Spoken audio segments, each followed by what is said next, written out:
Welcome, guys. It's another episode of the Neutral Corner. It's Danny Glover, and it's proudly sponsored by Treasure Boxing Club. And today we've got the number one ranked light heavyweight in Roseanna Cox. Welcome, guys. It's another episode of the Neutral.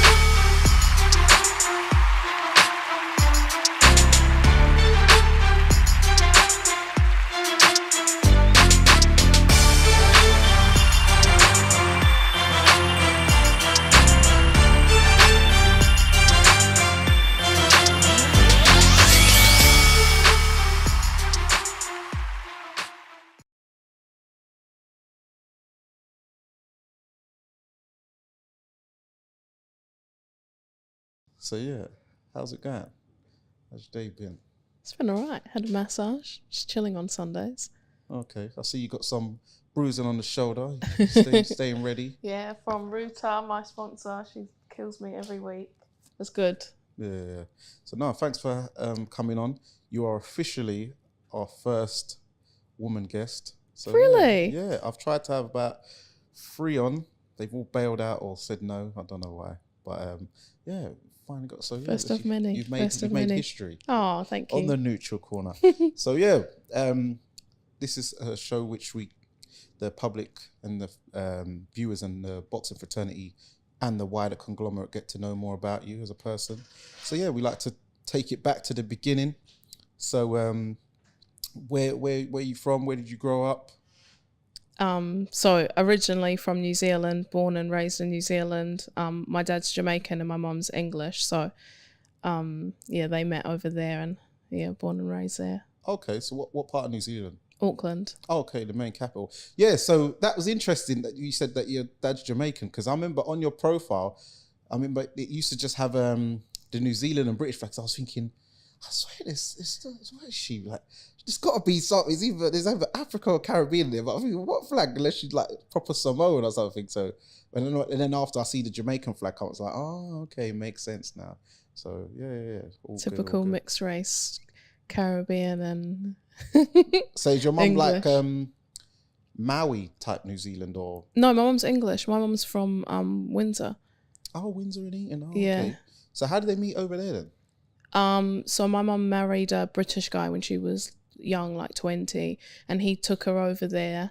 And then my dad was a musician and he was like touring the world and went there and for some reason ended up staying there.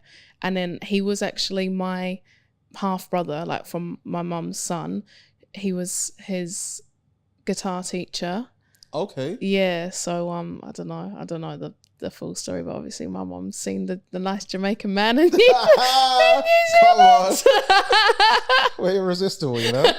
So what music do you do? Like reggae, revival, ragga? My dad. Yeah. Now I think now he's even still in a band. He does reggae out there now with his friends, but he's into all sorts, like blues and yeah, he's very talented. Yeah, he plays like the keyboard, the bass, guitar. I've seen him like have a jam on the drums before. Like he's very musically talented. Yeah. Okay, yeah, that's good. I like that. So then, so you was born out in New Zealand. So then, did you went like school and stuff? Did you go to school out there? Yeah. So how was school out there? And what was like life like as a child out there? Because I don't know anyone from actual New Zealand.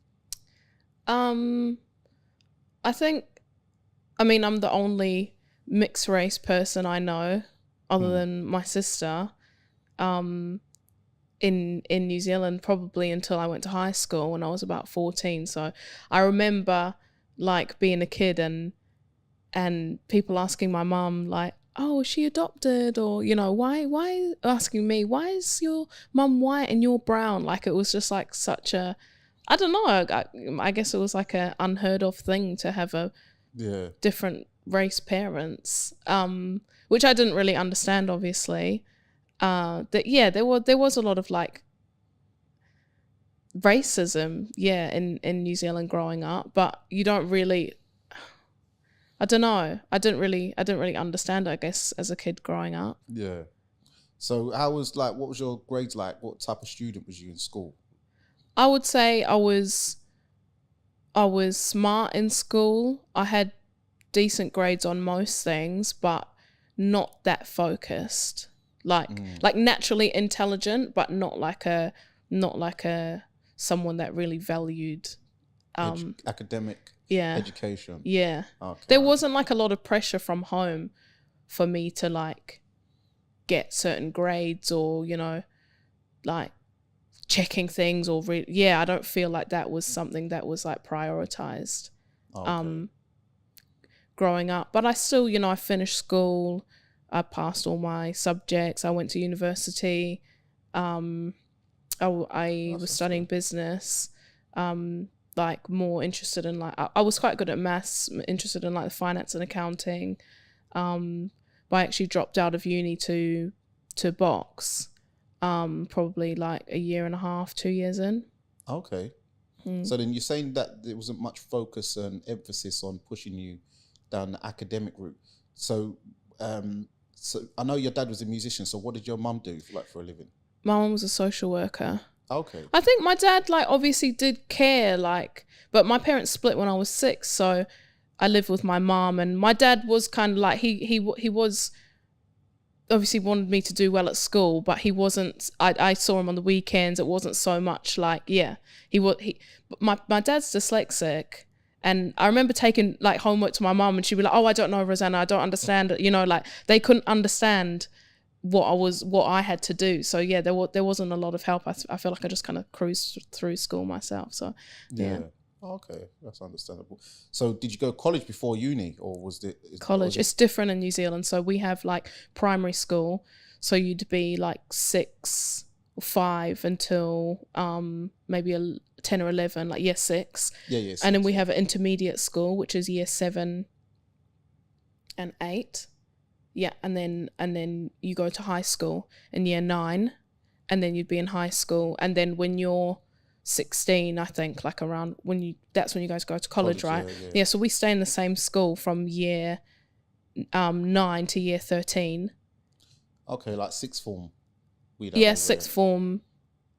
I can't remember now, but yeah, I know you stay until you're like year 13. Yeah. So what, in year 11?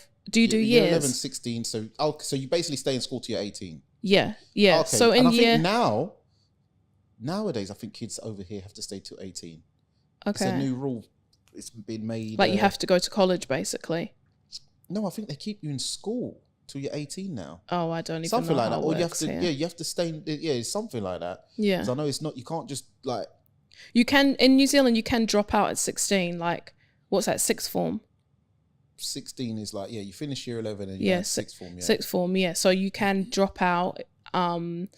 And you're kind of given the freedom to like more pursue the subjects that you want. Like you have to take the certain subjects until you get to like that age, and then you have more freedom to pick like what interests you. So I guess it is kind of like college, but we don't have like separate schools. You have to finish high school to go to university. Otherwise you end up doing like a little like, I don't know, like a diploma before or something like that. Okay. Yeah, you have to have like what is it? NZCEA, which is like the school levels. GCSEs. I guess it's similar to that. 16, 17, 18, you get those. And if you don't have those, you can't go to university. Okay, yeah, like GNVQ. And I know what you mean. Yeah, I know what you mean. Must be similar. Yeah, it's got to be similar, but it'll come under different associations. So, so then you said that you dropped out of uni to pursue boxing. So what was it about boxing which sparked your interest? Because I know in New Zealand that's not really a hotbed for sports. I thought you'd more go down the rugby route or something. You know what? My mum never let me play rugby. She said it's too aggressive. It's a thug sport, which is so funny now that I do boxing. But yeah, I rode horses all through school. I started riding horses when I was 12 or 13. I was having lessons every week. I must have been 10 when I started having lessons. I got my first pony when I was like 12 or 13, and then I used to ride horses like after school every single day, on the weekends, be there for like 6 hours, 8 hours, just obsessed with riding horses. What was her name? His name, the pony? Oh, I had lots. No, the first one. The first one, Rolly. Rolly. Rolly. What, Romero, yeah? Come on. So, Yeah, Rolly. Yeah, my he was God. cute. Crazy. I used to fall off so much. But yeah, I had horses, so I didn't have a lot of time for other sports. I did netball in school as well, like just to do a team sport. But yeah, it was all about my horses. But yeah, dropping out of uni, I think I was actually doing well at university, like especially in like the finance and accounting things that I was focused on doing. And but I think I just realized that I didn't want to get caught in this rat race. Like I was just kind of, you're growing up and you're seeing like how the world works, and I'd started finding out about, remember like The Secret, and like The Secret had come out. Like I don't know if it was like, it must have been out before then, but I just found out about it. So I was like realizing, there's more to life than just working a 9-to-5 job and, doing something that you don't particularly like just to pay the bills and maybe go drinking on the weekends. I just didn't see that life for myself. And I'd tried working with horses, like it's a very affluent sport. Like I couldn't be one of those top riders that travels the world and that, but I tried working for other people that did have that kind of money, and it was just horrible, really. Like there was a lot of racism in that. Like I got called some crazy stuff. Like I remember even one family I worked for, they were like, "Oh, you're like our little black slave." Like I remember that the other day. I thought you was gonna say Black Beauty or something. No, black slave. I got called all sorts. Like honestly, like looking back, how I got treated doing those jobs, and obviously I realized I don't want to. That was kind of when I stopped riding as much, and then just I was so open to the idea of finding a sport. I loved sport all through school, the riding horses, all of that, but so open to finding something that I could just throw myself into and do, instead of having this what would you call it, like 9-to-5, like just conventional standard. Exactly, conventional working life. Yeah. I just knew at 18, 19, I just knew like I can't do this. Like. So what's business like out there? Because from what I've seen of pictures of New Zealand, I've never been, it looks very green.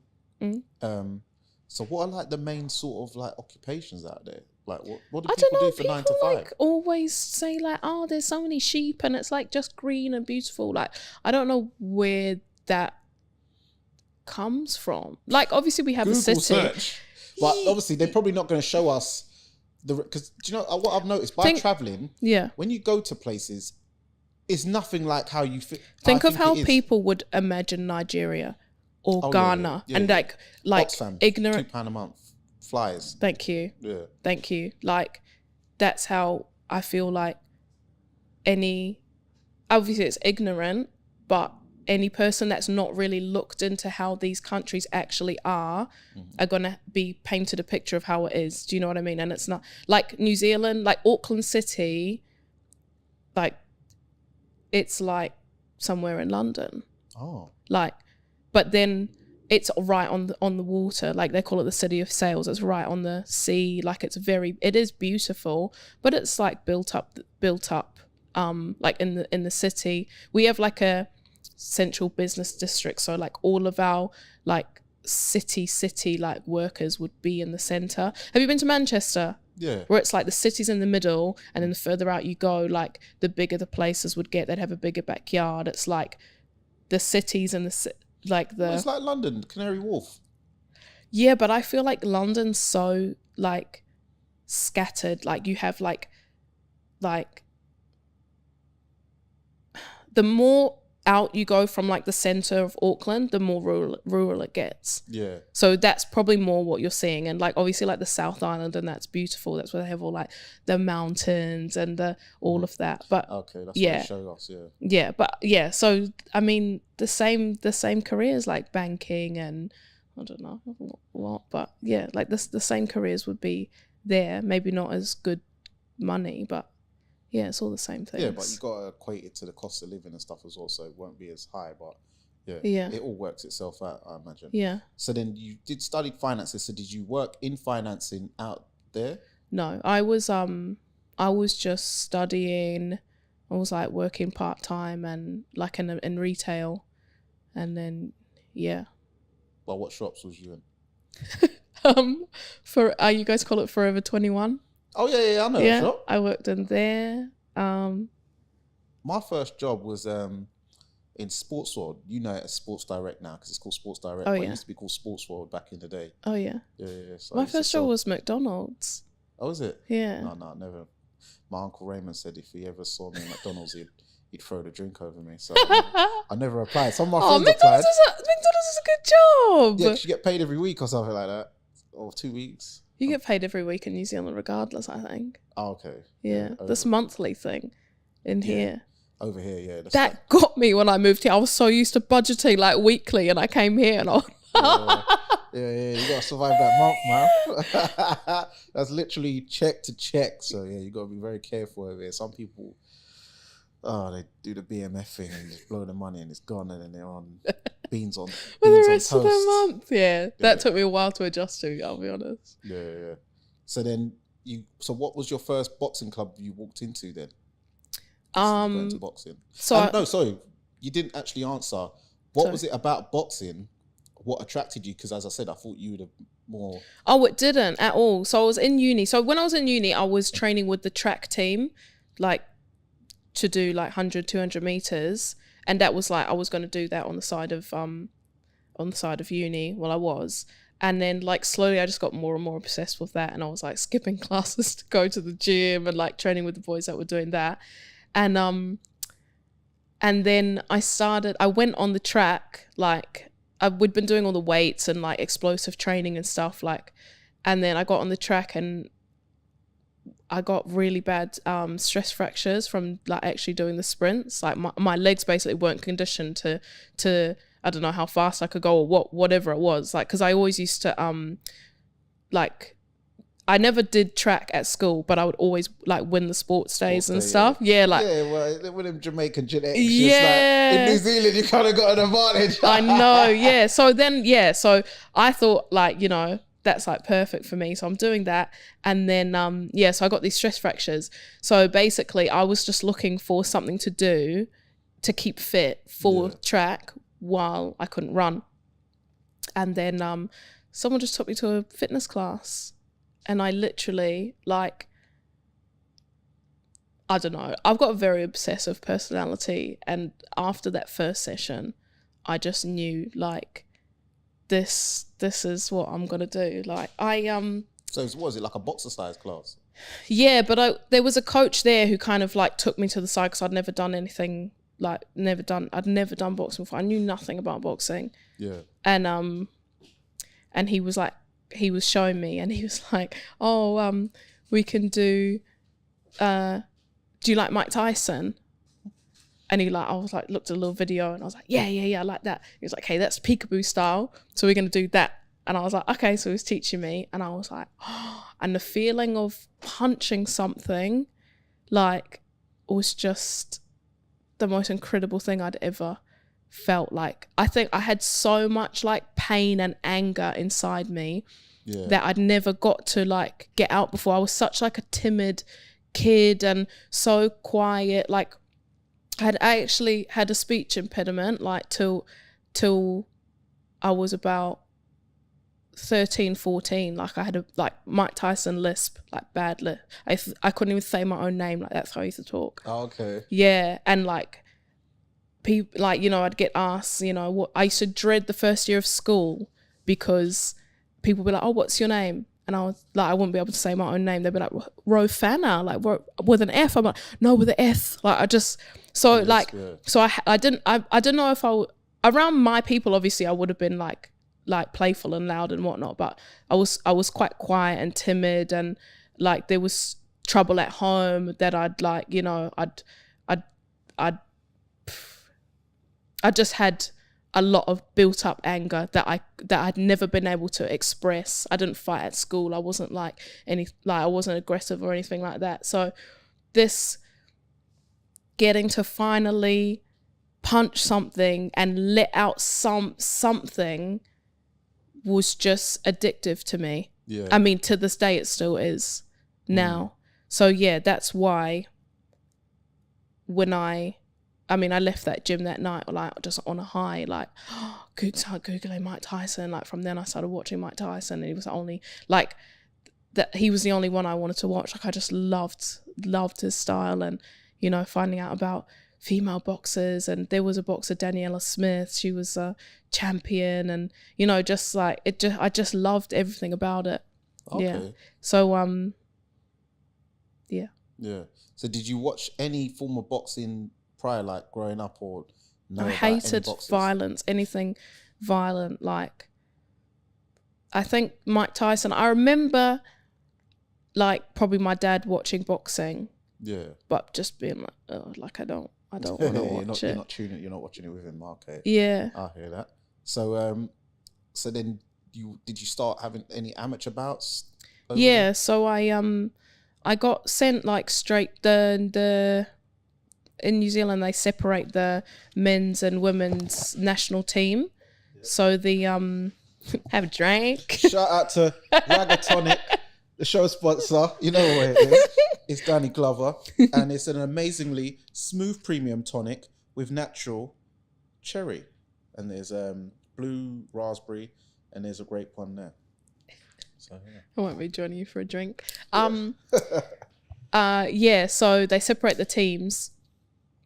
And so I got sent to. I'd been to like a couple of gyms, and I don't know why I didn't settle. I don't know if they weren't training women or they weren't training fighters. I don't really remember. I didn't understand at the time like what amateurs were. I said I wanted to do like a white collar fight just to like have the experience. Yeah. And then I've ended up in the New Zealand women's gym. Cameron Todd as the coach, and he had Alexis Pritchard as his wife and his fighter.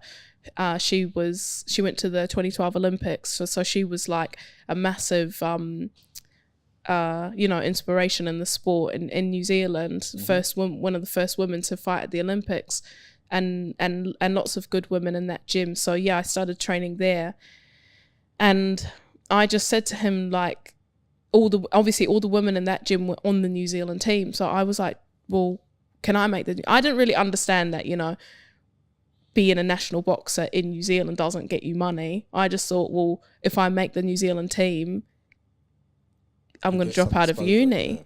Well, I was like, that's my career. Like, I'm going to make a career out of it. Yeah. And, so that was where I ended up training. And that's where I had all of my amateur fights. In New Zealand was with Cam Todd out of that gym there. Shout out to Cam Todd. So how many did you have? In my first, I think I had 7 or 8. Okay. Yeah.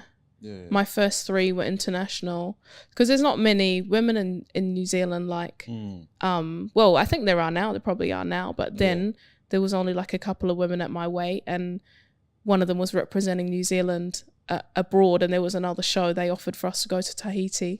Okay. So I got to go to Tahiti for 2 weeks for my first amateur fights. I went out there, and big living. Yeah. And then I actually made the New Zealand team, and then I went to the World Championships 2014 for New Zealand. So did you meet like Joseph Parker during that journey then? Because I know he was international for New Zealand. Was he? So I never really met or mingled with any of the men's team. Okay. Because like the tournaments that I went on were like separate. Women's tournaments, and then the training was separate. I remember like when they were preparing maybe for the Commonwealth Games, we went to the 2 teams got together, but I wasn't going to the Commonwealth Games, so I didn't. I don't know. Yeah. No. It was. I don't know how it is now, but it was very separate at that time. Yeah, a lot of the tournaments there are women tournaments and men tournaments. Yeah. But then when I think it's only when you get to the actual main thing like Olympics, Commonwealth, World Championships, and everyone just goes in. Even the World Championships are separate. Oh, was it? Mm. Oh, I did. Oh man. Oh. Okay. Yeah. Well, it was then. I don't know, but interesting that they separated the teams. But yeah, it was good. It was good. And then I came here, 2016. Mm-hmm. So what brought on the move to the big old Great Britain? I think I just realised, like I said, I dropped out of uni for it. I'd not seen it as a hobby. I think a lot of people kind of saw it as a hobby on the side of what they were doing, but I'd seen it as a career. I'd seen it as something that I was going to dedicate my life to doing. I just had this strong sense that it was like a purpose of mine to box, and that something big was going to come from it. And I just didn't believe that staying in New Zealand I was going to achieve those big ambitions that I had. And I think I made the right decision. So did you ever think to go over to Australia? Because I know that's got more of a boxing vibe and it's closer. Or did you think maybe... I didn't think to go to Australia. To UK because your mum, so you thought... Yeah, I mean, at that time, I don't think Australia was a boxing nation. I mean, even now, the Opetaia fought last night as a world champion. No one... I don't want to say no one knew about him, but I'd never seen him before. I'd never heard of him. Oh, I'd seen him. I'd only seen him... That's the third time I've seen him, to be fair. Yeah. But the average Joe... They'd never seen him fight. And he's a world champion. Yeah, and there's George Kambosos. Yeah. What's his name? Not Lucas Brown. Big Daddy Brown. Yeah, Lucas Brown. Yeah. But Anthony Mundane. But don't you think they only get their exposure once they come? I didn't know about Lucas Brown till he came up. Wait. I knew about him. Anthony Mundane. Costa Jew.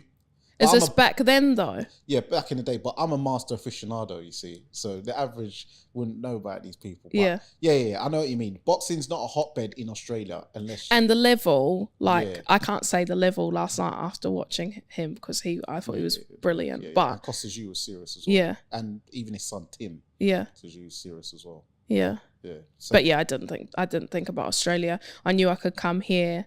I knew I could get a passport. I knew I'd seen Team GB at the World Championships and how serious they were. And I would have probably chose to go to America, but that was just like a whole next thing. Level, like yeah, I understand. So, excuse me. Yeah. So then, what did you think about that fight last night of Jai Opetaia and Jordan Thompson? Because that's basically that was New Zealand versus Jamaica there almost. What do you think about the fight though? Like I said, I hadn't watched Jai before. Yeah, so was you impressed by him? Fuck, I was like... Shall I tell you what? I'm gonna release it. I'm telling you, listen. You see Tyson Fury when he's fighting Usyk, he needs to employ Jai Opetaia as his chief sparring partner because that is the closest he's gonna get to mirroring Usyk with that southpaw stance. Because what he is, that Jai Opetaia, he fights like a cross between Usyk and Bivol with that mad like Ryu Ken footwork, and then that southpaw thing, and then the Usyk. So he's like a Bivol Usyk. In one. So yeah, man, I think he's a serious. We might see that. We might see him in the camp. Yeah, and especially with Joseph Parker as well. And Joseph Parker, and he reminds me of Joseph Parker as well. His style as well. Jai Opetaia, when Joseph Parker was more trimmer. Now he's bulking up and he's making himself a bit slower. But when he's quite bouncy, isn't he? I was thinking like, oh, he's still kind of boxing with that amateur style. Yeah. When I was like, he might not have power if he's bouncing around like that. He like Bivol doesn't have power because he bounces too much. Yeah. And Joseph Parker used to bounce a lot and have fast hands, but he knows how to plant. It's like he bounces his way in and then sits on his shots. Yeah, he's very I like him. I was inspired. Like I don't like I've told you before. Like I'm not really like a boxing like lover of I want to stay up and watch these fights. But like last night, that was like excited me to watch. Like that's the first time I felt like that for a long time. No, so a big up Jai Opetaia, man, and also shout out Eddie Hearn and Matchroom. For helping reopen my old amateur club, the Lynn AC, giving a sponsor donation. They opened up on Thursday, and they gave tickets to the young kids. One boy, he won the ringside tickets and all. Was that for doing that plank or? You're doing the plank. Yeah. Was it 13 minutes? Over 13 minutes. Yeah. Wow. Yeah. So that kid, he's gonna. So shout out to you. I forgot your name, but I remember your mum was there rooting you on and Yeah, man, you done big, and big up Sonny Edwards. He was there. I didn't even know he boxed for the cup, but yeah, lots of great champions out of that gym. So yeah, shout out to Matchroom and Eddie Hearn, and yeah, good, big ups. So yeah, so you came to England to because you saw it was a better sort of hot bed of opportunities for boxing. So then, how did you find it when you came over here? Like, what was it the first time you'd actually come here? No, I'd come when I was 18. I came for about 3 months. So I kind of knew I wasn't boxing at that time. That was like 2012. That was just before I'd like gone back and started boxing. So it's not like I was here looking at the boxing or anything, but I kind of knew that I would like to come back here type thing. Like it was a country that I liked. Okay. So then did you get into boxing over here straight away, or? Yeah, more or less. I mean, I didn't come over with much money. So I'd been working as a personal trainer, and I got a job. I went to Manchester. I was staying with my aunt up there, and I got a job like in a gym up there, but like self-employed. So it took me like a few months of just grafting, like trying to get my base and get my own place in Manchester and build up a client base so that I could actually afford to live here. And then I started training at Oliver's gym. I don't know if you know Oliver Harrison. Oh, Oliver Harrison, Salford. yeah. He used to train Amir Khan. Yeah. Yeah. Jamie Moore and Rocky Jamie Fielding Moore, and Martin Murray. and, he's had a lot of champions in there. Yeah. Rest in peace. Yeah. So I trained in there. But my goal was always to come to London. It was just because I had some family in Manchester, and obviously cheaper and easier to set myself up there. And then I came down. I have aunt and uncle on my mum's side in Essex and cousins. So my cousin let me stay there for a few weeks, and I got a nannying job. Okay. Yeah, that was in beginning of 2017. I just came down.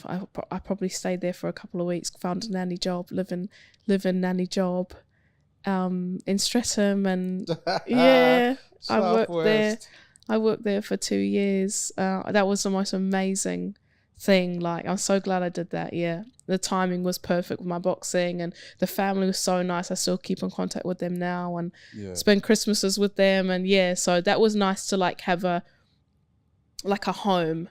That was really, really nice. And boxing, and then ended up at Sam's. Well, he didn't even have Churchill's when I met Sam. Sam Mullins, my coach. Yep. We were training in the Pimlico Plumbers work gym. Okay. In the offices. Yeah. Yeah. I remember his dad. His dad. The secret millionaire. Yeah. He was on that show. Yeah, because I know Sam through when he came over from the Fisher ABC to the Lynn AC where I used to box. That's where you box. And tell us about your amateur fights. Yeah, I had 45 amateur bouts. Boxed for South East London, England once, done all the tournaments, boxed abroad and stuff. So yeah, I know when he brought Obed, Chris Congo over. And then we had lots of fighters in there. We had Charlie Edwards when Gary from Holland brought him over, Sonny Edwards, Daniel Dubois, Lerone Richards. Obviously, I brought Craig Richards to the gym. Isaac Chamberlain. Yeah, we had lots of fighters up in there. John Lee Garton. It was good times. Sam Mullins. I remember we went away to Liverpool. He's got a nickname for me called the Alley Cat. You'll have to ask him about that story. I'm not telling you about that. I'll ask him tomorrow. Yeah, that is funny. But big up Sam Mullins. So so you was training in Pimlico Plumbers. Yeah, and we were registered at Nemesis in Kent. Oh, Nemesis, yeah. Yeah, so we used to with the Tony. Pettits. Yeah, Tony Pettit. Yeah, we used to train there a couple of days a week, train in that gym, and then we used to train at the Black Prince Trust, which is now Don Davis gym. but it just used to be a ring in there, and we used to go there for sparring. So we were like all over the place. Like with Sam, we used to just do whatever to like make sure he could have his amateurs. He only had a few of us. Ramla Ali was there. Charlie Driscoll. Yeah, he was pro. Louis Lynn. Yeah, he used to box with Lynn as well. Yeah, Ellie Scottney. Yeah, Ellie was she started off at Lynn. Yeah, I remember she was a little cannonball. She used to punch up boys in the gym. Really? Yeah, she was serious. She was violent, man. Yeah. No, look at where she is now. Yeah, so well done to her. Yeah, so and then in 2018, that's when Sam built Churchill's, and been in there ever since. So then I saw you had a MMA career. So how did that come about? So I because I don't know what happened. It was like, because I'd boxed at the World Championships, but it was my 7th fight. And then I'd only had one fight when I came here, and that was at the Novice Championships. I won the novices, but like with one fight in 2016, fighting out of Oliver's. And then so I entered the Haringey. I couldn't get any matches. I knocked out a couple of girls in sparring, and then that got around, and then I couldn't get any matches. On club shows and stuff. Yeah. People didn't want to, there wasn't many girls at my weight anyway. And then I entered the Haringey with the whatever it is, the I think it's like 5, there's the different categories, like under 5 bouts, and then 5 to 10. I entered like the 5 to 10, and there was one other girl in there, or 2 girls, and then I don't know if someone Googled me, and then they were like, she shouldn't be boxing, she's not a novice because she's boxed at the World Championships. So then I got moved to the elites, and there was no one in the elites. So I ended up at the Haringey with no fight. Then I ended up I entered the ABAs the year after. There was no, I'm waiting 6 months at a time to go in these tournaments. Then there was no, I think I entered at middleweight, because that was the weight I'd always boxed at, middleweight. 75 kilos. Yeah. There was no one in the ABAs at middleweight. And then the year after I went in at light heavy, because there'd been a girl at light heavy and no one at middle, and then I went in at light heavy, and then there was no one at light heavy. So it was just so frustrating. I hadn't had a fight in years, probably a year and a half, 2 years. I hadn't had an amateur fight, and amateurs, you're meant to be out regular. You're meant to be out you're meant to be out often, but there was I just couldn't get any fights, and so I boxed in the GB Championships. For England against GB, and oh my god, it was the worst fucking performance I've ever had. It was so embarrassing. I think I hadn't fought for so long, and she'd just come back. I think she'd got a silver at the Europeans, and so she was very active and sharp. Yeah, she was 5'11". She was massive. I'm only 5'6", and I don't know, my head movement, my timing, I just was so off, and so I lost that fight, and then couldn't get another fight. And then I was Sam was do you know what? You might as well just turn pro. My style's better suited to pro. And so we started making the movements to go pro. And then I signed to MTK. I was the first woman to sign to MTK. It was all this stuff was going on, and it looked really good. And then a week before my pro debut, I'd sold I don't know, just under 200 tickets. And, it was the most exciting time, everything I've come to England for. And then I got pulled off the card. And they said that there was something wrong with my brain scan. Oh, no. So, yeah, I went back to New Zealand. I was just so depressed, heartbroken, what the fuck, this is meant to be my purpose. I've given up everything to come and pursue this, and now they're saying there's something wrong with my brain scan. It wasn't a bleed on the brain or an impact or injury. It was, they said that there was it's called an arachnoid cyst. Okay. So it's basically you'd be born with it. It's just a little, I don't know, they said it's when I went to a neurologist, he said it would be a benign tumor. Excuse me. And that, I would have been born with it. It's not going to affect me, but they can't remove. It's too risky to remove it. Like it's not affecting me. They wouldn't do brain surgery. So yeah, I was like devastated. I was like so depressed for months, and then Sam actually pushed me to go for another brain scan. I was thinking to go back to riding horses and stuff. Like my mum was like, oh, I don't want you falling off a horse. If they're saying that an impact to your head can be fatal, so like you need to be careful what you're doing. So I went for this other brain scan and it came back clear. That was in 2019, 6 months later. And but the British board still said no. They said, we've said that you've got a issue on your brain scan, and like basically they weren't taking the risks. Yeah.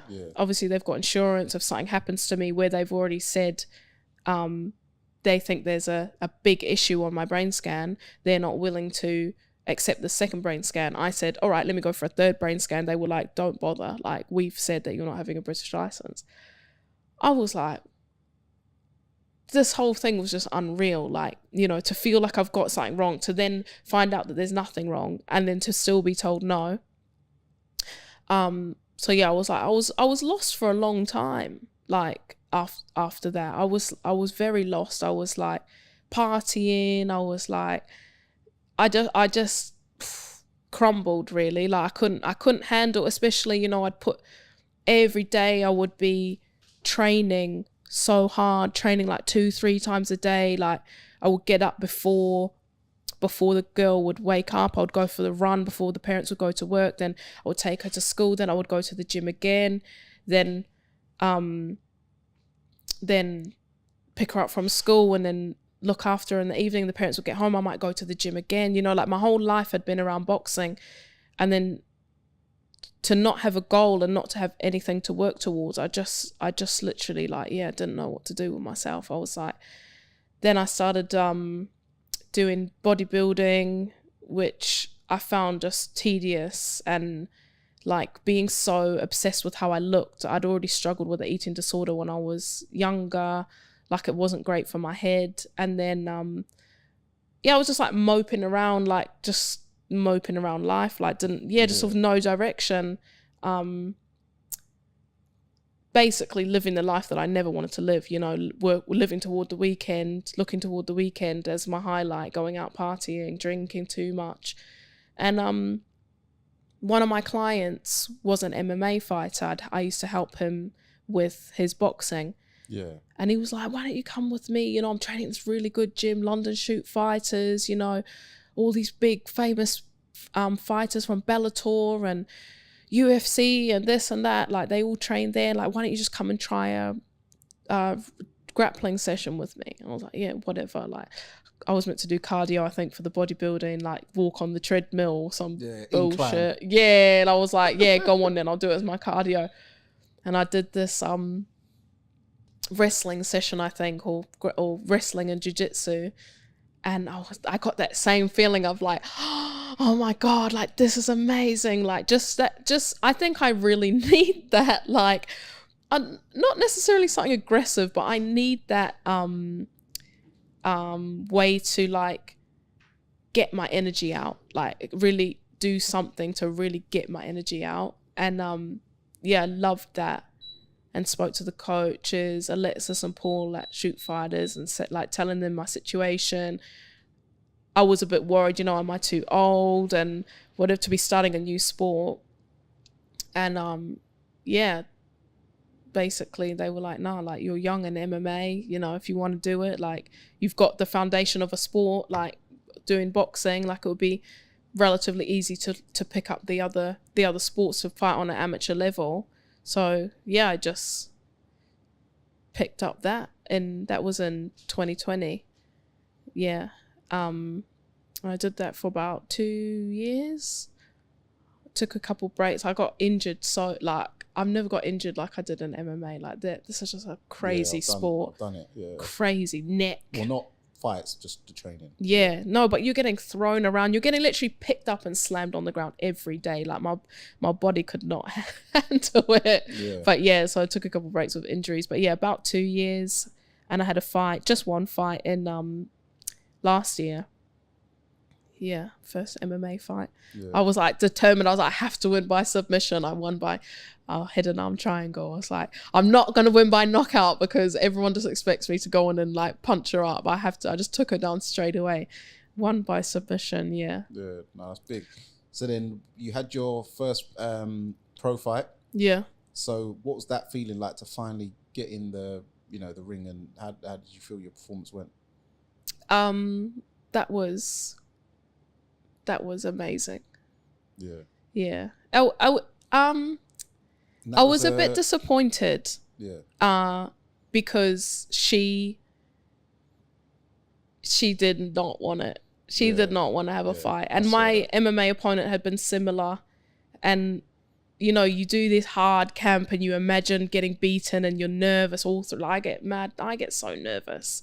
Like in the camp, not before the fight, but in the camp. Like, fuck, what if I get beaten up? What if I get knocked out? What if I'm just hype? Like, what if I'm this? What if I'm that? And I'm so negative, like pushes me to train so hard. And you get in the ring and you're expecting a fight and someone doesn't really want it with you. I was literally putting my hands down, trying to bait her to come, and like, yeah, she wasn't really on it. She like threw a couple shots and I think I countered her. She just realized like, just let me get out of here. But yeah, I was happy with my performance. I tried to like, I didn't, my MMA fight finished in like 36 seconds. I just went in, boom, boom, boom, like ended it. And I didn't want to do that. I tried to like, Sam was like, look, it's a 6-round fight. Like at least get to the 3rd round. Like don't just go in there and blast her out. Like, so yeah, I tried to like carry it through and just to have that ring time and get that experience because, women's boxing, you get like, you don't get rushed, but there's only 30 women in the division. Yeah. So you have to kind of get as much experience from each fight as you can. But yeah, it would be nice to have a fight. Yeah. So what's next now for you then? Because I see you're the #1 ranked light heavyweight. That was a mistake.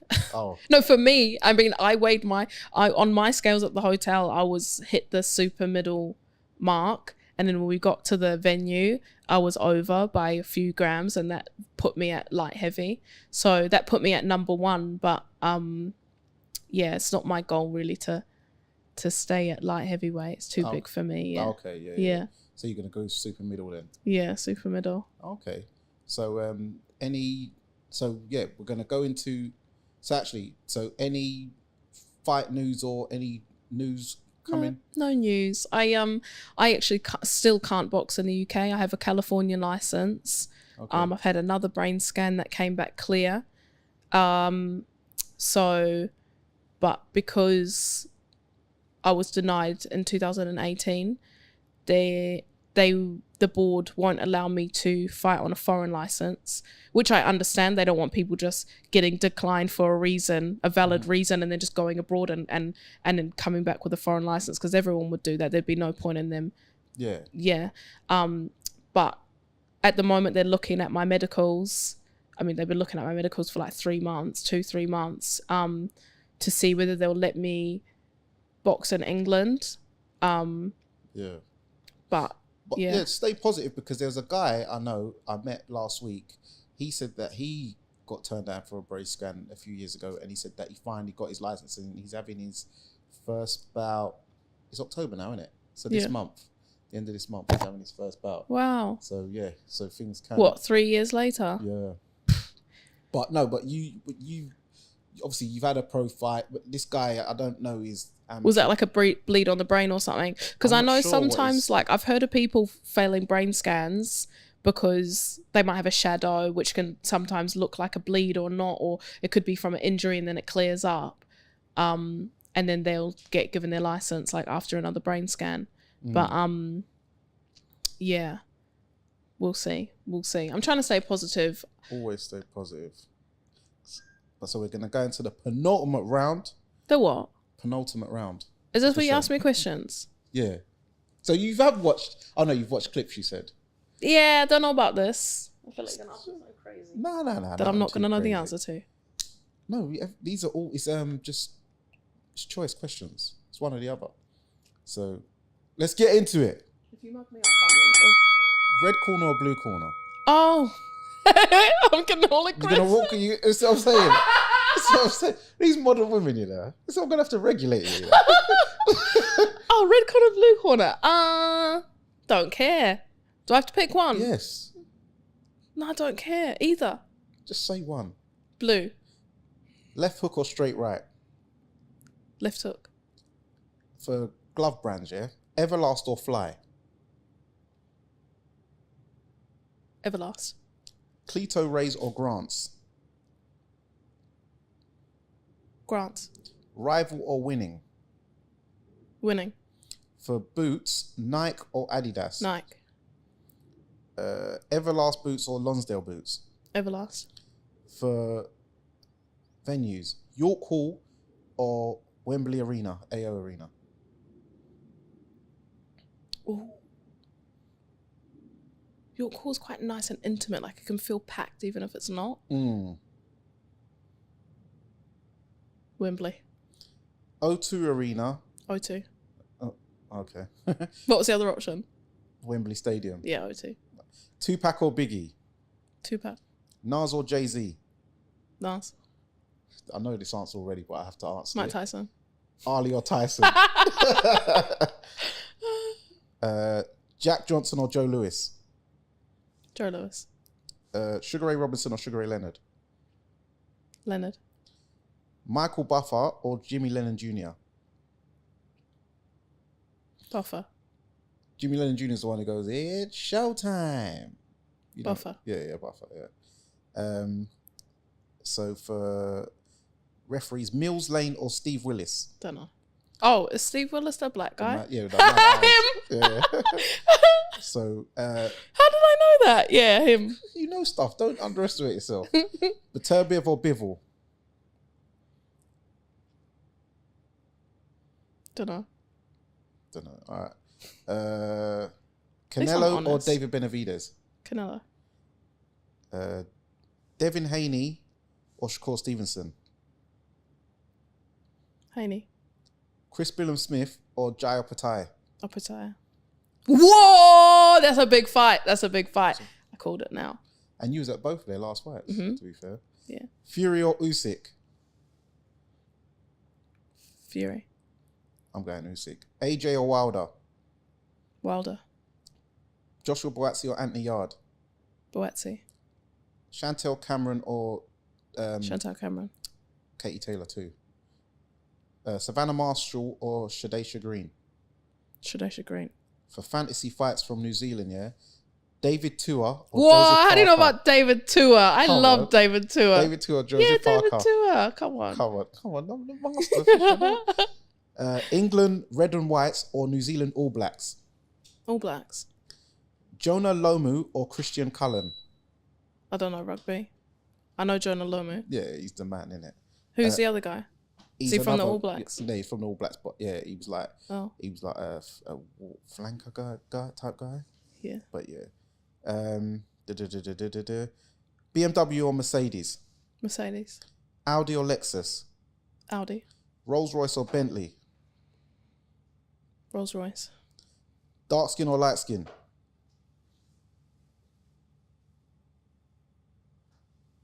Is that a serious question? Yeah, I always ask it. What? As in myself? No, man. Oh.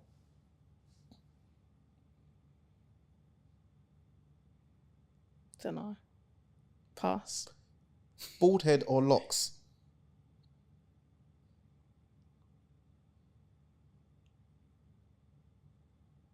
Neither.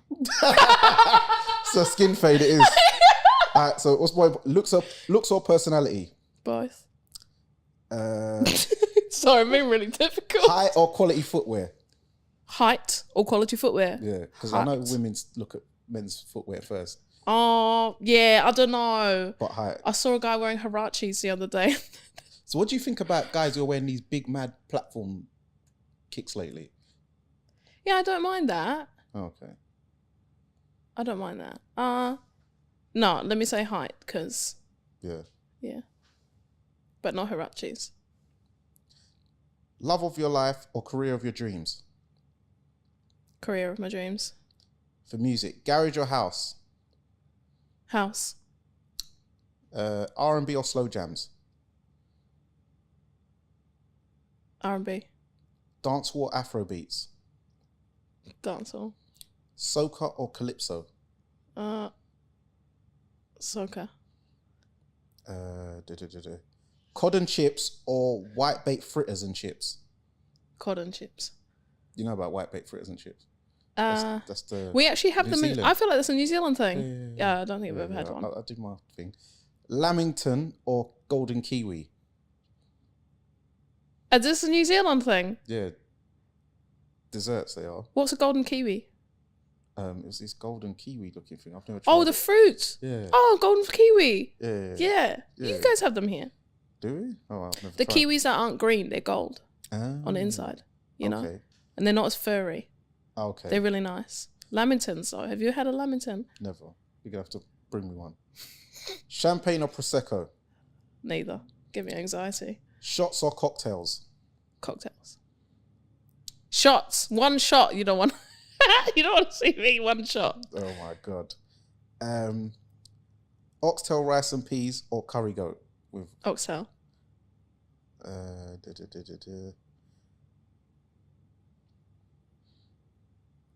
Voss or Fiji? Voss. Evian or Volvic? Volvic. Don't like Evian. Do you? Nah, It's tastes weird. Tastes a bit. Yeah, tastes a bit. And you gave me volcanic. the Evian. Yeah, come on. Take the piss out of me. Matchroom or Queensbury? Matchroom. Wasserman or Boxer? Boxer. Top Rank or PBC? Top rank. Black Box Global or Goodwin Boxing? Black box. Town or countryside for lifestyle? Like, Town or countryside? yeah, do you feel like? Yeah, town, countryside. Countryside, yeah. Mm. And then last question, handbags or shoes? Handbags. Okay. And that is the end of the penultimate round. So, yeah. You done what? See, it went mad, was it? No. Yeah, exactly. So, yeah, so I see you got your pet dog. I see today you said you wanted someone to take care of him for a few months. So what's going on? None of your goddamn business. Okay, you told me afterwards. So how was the Bugsy Malone party? Any good? Oh, you lot love it. Yeah, it was good. Yeah. So yeah. All right. Well, let people know where to find you on your social medias, platforms. Look into that camera. Roseanna Cox, ROSEANNA_Cox, COX, on TikTok, Instagram. Don't really use Twitter. I think it's Roseanna_Cox06 or something like that.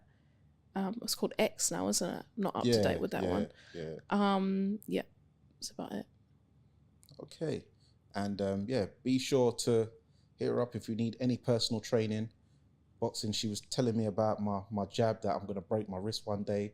She's saying my jab ain't Oh, yeah, good. because you always flick it. Yeah, but that was one type of jab.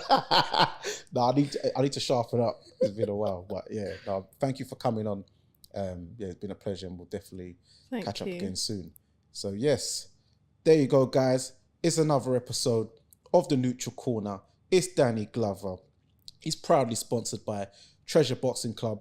Shout out to Ragatonic for the drink sponsorship, and we've had another episode of the Neutral Corner with our guest, Roseanna Cox. And remember, guys, persistence beats resistance. You know where it is.